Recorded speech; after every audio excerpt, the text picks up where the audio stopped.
Voidz are back in town. The Voidz are back in town. Is that good? Great. All right. Welcome to Not Every Single. I'm Joe. And I'm Stephanie. So the Voidz have returned. Haven't seen them for a bit. I'm really happy. You're really happy. Love they're the one Voidz. they're one of our favorite bands. We've seen them twice.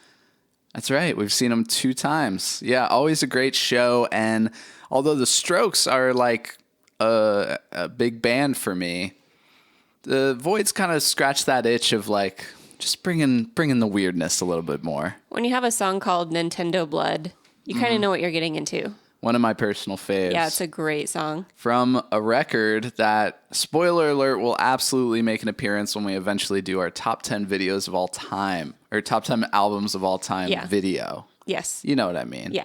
Tyranny will be in there for sure. It's an album I revisit often. I was so obsessed with that record when it came out. It just was like, there wasn't really anything like it. No, I was so pumped. The lead up to that record, the little trailers they were posting, it just seemed like it was made for me. Mm-hmm. Like it was exactly my kind of thing. And, the Strokes are an important band for me, but that project in particular just really checked all the boxes. Right. Yeah. I still listen to it too. And going into Virtue, I really like it. There's songs I think are great, and there's really cool hooks. But I also think there's some skips on that record. Yeah, that's one I think I've listened to it a couple times. So I don't even really have a great read on the album itself. Yeah. I revisit it sometimes, but I kind of, it doesn't hold my interest all throughout. Mm-hmm. And they had a couple singles here and there. Julian's busy with Strokes stuff, and now they're back with, what is this called? Prophecy of the Dragon. Prophecy of the Dragon. Okay. That's a very Julian. Yeah, a Voidz song title if there ever was one. Let's just get this out of the way. He is so weird. He's weird and... He's a weirdo. He's a weird in one of the best ways possible, you know? Yeah. Like, I wouldn't have it any other way. I want him weird.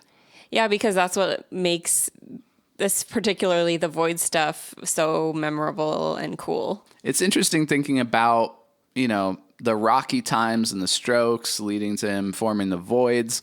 But what ended up happening was kind of 2 perfect outlets for him. Mm-hmm. It seems to be a system that really works now, where the Voidz can be as weird and out there as he wants, and the Strokes are the Strokes. Yeah, and he did a solo album, but I think he really likes the collaboration of a band.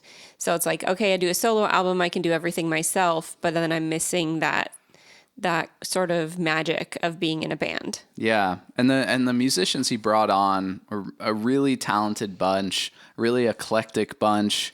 I love everyone's role in the band, and you kind of hear them all shine here, particularly right off the bat with the guitars with like totally like Crazy Train inspired riff. Yeah, I was trying to pinpoint what it was, but I'm not good with that kind of music, but that's what it is. Yeah. Even down to how the guitars sound, like how they're produced, what they're running through, like it sounds like from that time. It almost sounds like they sampled a riff from that time. Exactly. And brought it in. Yeah. Very I forget that guitarist's name.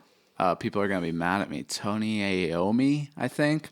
But anyway, very, very much brought me back to that time, but you have modern percussion on top of it. So you're instantly getting that kind of meld they're known for. You know? And before the drums like fully come in, right, isn't there like a little, like, is it a pad or do you know what I'm talking about?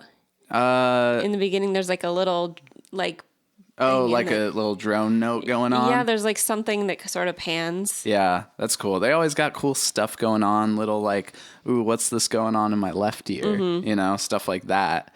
And then you get to the chorus and you have this sort of like creepy melody that I love hearing stuff like this from Julian. Mm-hmm.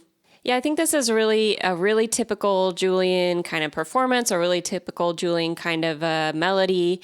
I think maybe that's where it falls a tiny bit short for me, though, honestly, too, because it is not really pushing what the Voidz are, at least yet for me. Yeah, I'm curious if it has to do with new co-producers that are involved with whatever this is, whether it's just the single or an upcoming third record. But they are working with different people, and I thought so too. I thought it was like it was almost like I was let down that it wasn't more bizarre. Right. Is that a bad thing? Yeah, it's like, are they refining what they're doing? Usually their stuff is so eclectic too, like the albums are eclectic. So you never know if this is an album, like what else they're going to have on it. Mm-hmm. But as a first single, is this just sort of saying like, this is how we've like figured out what we're doing?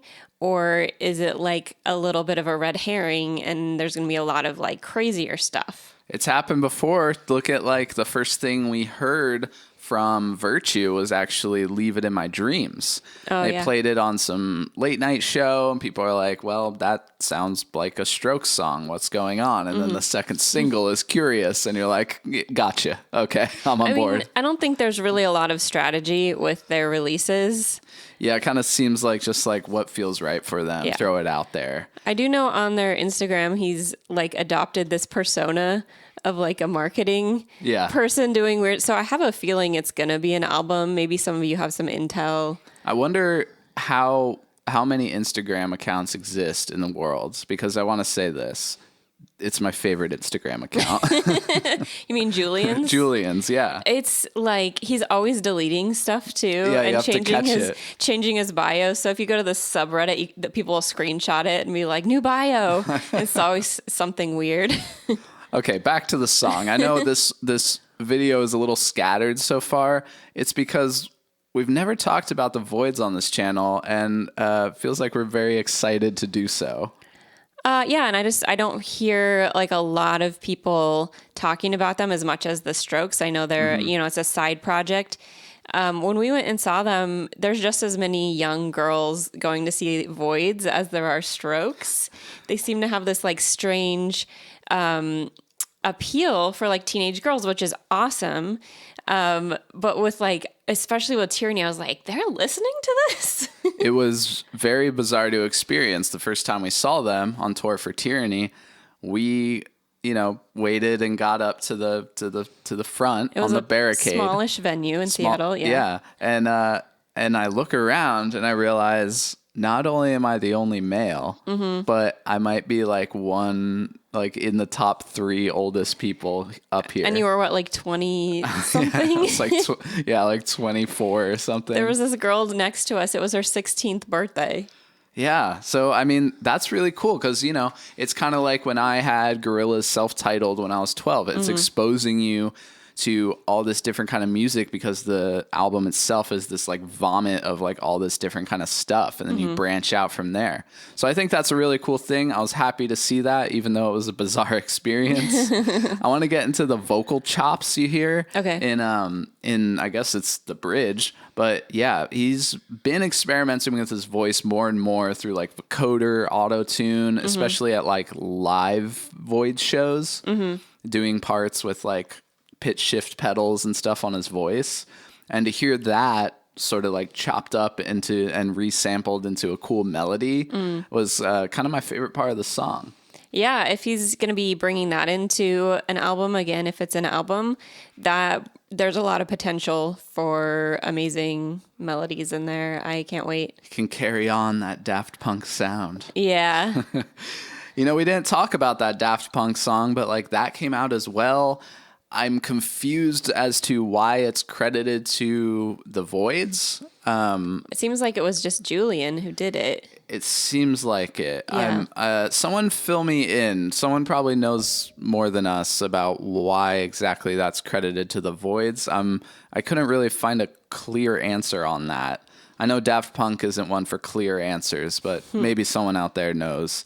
My last note on it was like, honestly surprised it's not weirder. Yeah. And then thoughts about like, is that a good thing or a bad thing? You've kind of established like, oh, the Voidz are like this and the Strokes are like this. So if the Voidz get too reined in and normal sounding, what's the difference? Do you just start complaining it sounds like the Strokes? Yeah, and should we be complaining that anything sounds like the Strokes? It's yeah, it's like that's the thing. He doesn't care. He'll do what he wants. Who knows what's coming next? That's exciting in and of itself. Yeah, like if that were the case, let's say worst case scenario, if that were the case, is it that bad to have the Strokes in the world? No, that's not a bad thing. And I think this album's going to have some surprises in it, assuming this is part of a third upcoming record, which I'm ready for. It's been a while. Yeah. And I know the Strokes recorded, so I think they're trying to get this out and then Strokes later. So there's, Gotcha. that's kind of what I've been hearing and reading on the internet. Well, I hope that we get to see the Voidz for a third time. It's certainly an easier feat to accomplish than getting Strokes tickets. Yeah. Okay, what did you think of this song? And should we do like an ultra deep dive into Tyranny eventually? That's something I would kind of love to do. Let us know. Thanks for watching. Stick around and subscribe if you'd like. We talk about a lot of different kinds of music. I'm Joe. And I'm Stephanie. This is Not Every Single. See you next time.